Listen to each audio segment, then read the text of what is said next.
Hi everyone, we're back to another Chatguns video.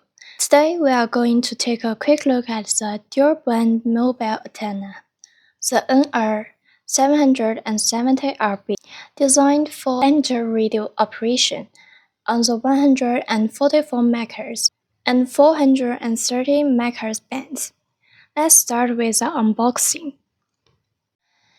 Inside the box, you'll find the antenna itself, a small hex key, and a user manual. Now let's take a closer look at the antenna.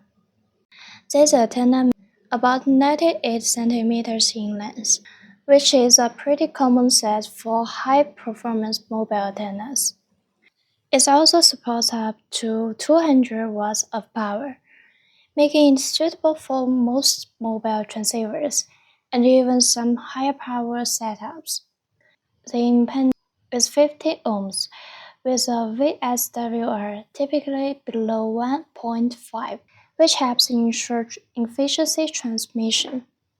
One feature I really like is the foot-over design, as if you are driving to a garage or low-clearance parking structure.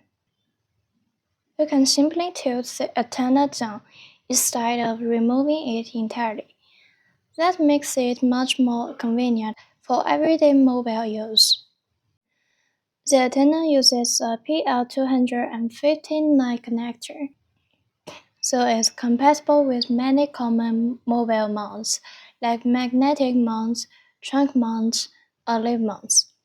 Overall, this looks like a solid option for mobile amateur radio operators who want reliable dual-band performance for everyday communication on the road. If you think this video is helpful, please subscribe, like, and comment below. Thanks for watching. N73.